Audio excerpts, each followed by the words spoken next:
আসসালামু আলাইকুম গাইস, কেমন আছেন সবাই? আপনারা আমার ভিডিওগুলো দেখেন, এর জন্য আপনাদের অনেক ধন্যবাদ।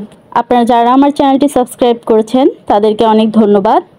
আর যারা আমার চ্যানেলটি সাবস্ক্রাইব করেন নাই তারা প্লিজ আমার চ্যানেলটি সাবস্ক্রাইব করবেন। আমার আজকের ব্লগ আমার ছাদ বাগানের লেবু গাছটি নিয়ে। আমার ছাদ বাগানে দুটি লেবু গাছ, তো একটি লেবু গাছে আমি ড্রাম ছোট বলে সময়ের অভাবে ড্রাম চেঞ্জ করতে পারছি না, তাই গাছে ফলন হচ্ছে না, মানে লেবু হয়ে ঝরে যাচ্ছে। আর আমার এই গাছটিতে আল্লাহর রহমতে সবসময়ই ফল থাকে। তো এখন বর্ষার দিন, এই দিনে গাছে প্রচুর পোকা মাকড় বিছা এগুলো হয়, সেই সাথে প্রচুর ঘাস হয় টবে, আবার ছত্রাক হয়, মানে আমরা যেটাকে ব্যাঙের ছাতা বলি, ওরকম হচ্ছে প্রচুর পরিমাণে।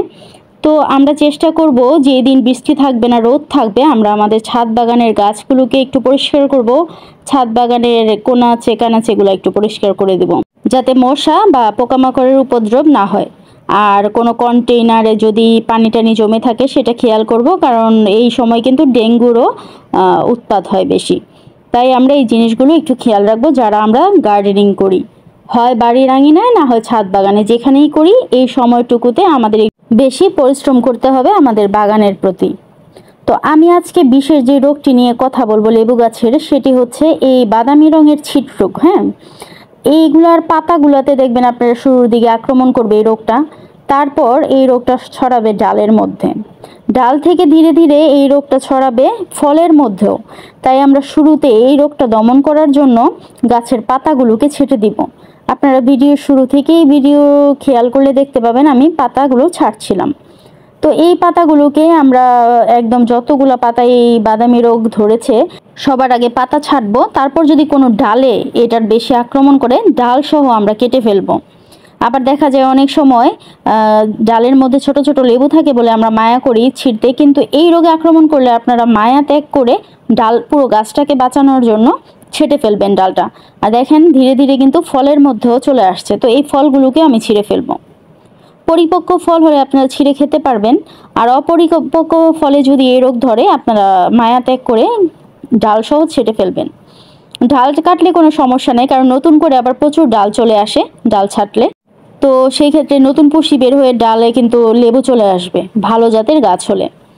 তাই আমরা অন্ততপক্ষে পুরো গাছটি বাঁচানোর চেষ্টা করব। ছোট ছোট লেবুর মায়ার জন্য আমরা এই রোগ সহ ডালপালা রেখে দিব না। তারপর আপনারা দেখতে পাচ্ছেন গাছের পাতাগুলোতে সাদা সাদা এক ধরনের মেডিসিন লেগে আছে। তো গতকালকে আমি ফাঙ্গিসাইড দিয়েছিলাম, ম্যানসারটা ছিটিয়ে দিয়েছিলাম এটাতে। আর ডালপালা সব ছেটে আমি তারপর 10-12 দিন পরে ইমিটাফ ওষুধটা আবার ছিটিয়ে দিব। ইমিটাফটা কিন্তু খুবই কাজে লাগে ভিটামিন সি যুক্ত গাছের জন্য। তো আমরা সেটা ছিটিয়ে দিব। আর এই বৃষ্টির দিনে যে কোনো গাছে অতিরিক্ত সার দেওয়ার প্রয়োজন নাই। এই বৃষ্টির দিনে আপনারা কয়েকদিন পর পর আপনাদের টবের মাটিগুলোকে খুঁড়িয়ে দিবেন। টবের মাটিগুলোকে যদি খুঁড়িয়ে দেন তাহলে আপনার ভিতরে সূর্যের আলো প্রবেশ করবে এবং গাছটা হেলদি থাকবে। আর সার আপনারা চাইলে দিতে পারেন, তবে এই বৃষ্টিতে সারের প্রয়োজন হয় না, কারণ বৃষ্টির পানিতে আল্লাহ প্রদত্ত গাছের খাবার ওরকমভাবে দেওয়া থাকে। তাই বৃষ্টির দিনে কিন্তু গাছপালা অনেক বেশি সতেজ ও দ্রুত বৃদ্ধি পায়, তাই সারের প্রয়োজন হয় না তেমন। তবে অবশ্যই কীটনাশক দিতে হবে। এই বৃষ্টিতে কীটনাশকটা হচ্ছে সবচেয়ে বেশি জরুরি। আপনারাও এইভাবে আপনাদের ছাদ বাগানের গাছগুলোকে হেলদি রাখতে পারেন।